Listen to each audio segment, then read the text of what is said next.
You know, when you think of a monarch, you probably picture something kind of old-fashioned, right? A relic of the past. But what if they serve a surprisingly modern purpose? Today, we're diving into the incredible journey of monarchy, from a divine ruler to a powerful political idea, the symbol.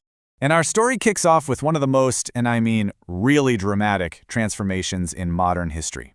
Because in the ashes of World War II, Japan had to completely rethink the role of its emperor, a figure who, for centuries, was considered a literal living god. I mean, the scale of this change is just staggering. Before 1945, the Constitution described the emperor as sacred, the head of the entire empire, holding all sovereign power as a direct descendant of a deity. But after the war, the new Constitution completely stripped him of all political power. It said he was now just the symbol of the state, and his position came not from the gods, but from the will of the people. Talk about a complete 180. So that brings us to the big question here, right? How on earth did this happen? And why that specific word, symbol? It wasn't just a random choice, let me tell you. It was a deliberate and really complex political strategy. So what does symbol even mean when you stick it in a constitution? Well, think about it like this. A dove is a symbol of peace, right? It's a real, tangible thing that stands for a big, abstract idea. In this case, the emperor, a person, was now meant to represent the abstract idea of the Japanese state and its people. He's like a mirror for that unity. He doesn't create it. And here's where it gets really fascinating, because this idea wasn't just some American invention forced on Japan. No, it was this incredible mix of ideas from three different places. First, the American drafters were looking at the British model, where the monarch was already seen as a visible symbol of unity. Second, and this is so important, Japanese thinkers had already been using this exact language for decades. And third, American officials shrewdly realized that keeping the emperor as a symbol was the key to stabilizing Japan. But the final crucial piece of the puzzle? It was the emperor himself. When all this was being hammered out, when the debate was raging, it was Emperor Showa who gave the final okay. The prime minister at the time said he personally accepted this new, totally powerless role. And just like that, the symbol emperor was born, a radical new idea for a new era. Okay, so Japan basically invents this brand new model for a monarch. But what does that tell us about monarchies in other places? I mean, why do they even exist in the 21st century? Let's zoom out a bit and look at the actual job of a modern monarch. And you're probably going to be surprised by this. Get ready. Today, 42 out of 193 nations are monarchies. That's a little over 22%, almost a quarter of all the countries on Earth. So yeah, they are not just some historical leftovers. They're a major form of government all around the globe. Now, of course, not all monarchies are created equal, right? You've got your absolute monarchs who hold all the power, think Saudi Arabia, then you have executive monarchs who share power, and then you have the ones we're focusing on, constitutional monarchs, like in Japan or the UK, who reign but do not rule. And what's really interesting is that you can find them across the whole political spectrum, from super democratic countries to not so democratic ones. So if they don't have any real political power, what do they actually do? Well, political scientists say they have a few key jobs. They can help bring a diverse nation together, they can act as a kind of brake on populism, and they can lower the temperature of everyday politics. And then there's this last one, which is maybe the most dramatic of all. They provide crisis insurance.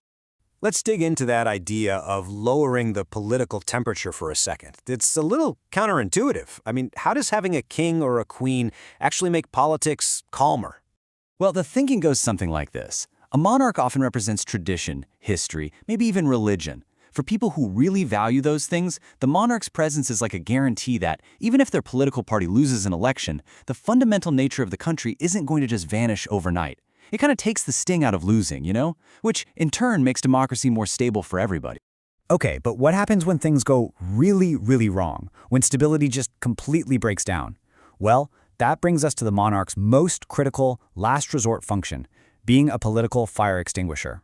It's basically a fire extinguisher for democracy. It's that thing in the glass case that says, break in case of emergency. You hope you never, ever have to use it. But in a moment of extreme crisis, when the whole system is under attack, a monarch can be the one person with the symbolic authority to save it. And this isn't just a theory. We have an absolutely incredible real-world example. Spain, 1981. The country's brand new democracy is hanging by a thread. Armed officers storm parliament, taking the government hostage. The coup plotters are telling everyone they're doing it in the king's name. The whole country just holds its breath. Then, in the middle of the night, King Juan Carlos I appears on TV. He's in his full military uniform, and he denounces the coup and orders the army to defend democracy. And by morning, the coup had collapsed. It was over. So here's the really crucial takeaway from all that. The king had zero formal political power. I mean, legally, he couldn't pass a single law. But his symbolic authority, it was immense. In that one moment of crisis, he was the only person who could serve as a focal point for loyalty to the Constitution. He was the one person who could pull that fire alarm and everyone would listen. And it worked. Democracy was saved. So this brings us all the way back to where we started. That crazy idea of a monarch as a purely symbolic figure, the one pioneered in post-war Japan. Well, it turns out it's an incredibly powerful and surprisingly modern political tool. And it wasn't just a fluke in Spain either. That Japanese innovation, it went global.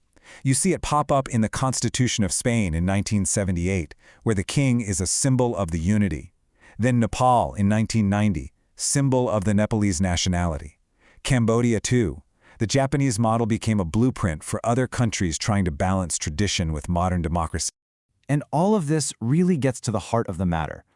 A writer back in the 19th century named Walter Bagshot talked about the dignified and the efficient parts of government. The monarch holds the dignified part, the authority, the reverence, the symbol of unity. The government holds the efficient part, the actual power to run the country. A constitutional monarchy is basically the ultimate separation of those two jobs. Which leaves us with one last really big question for today.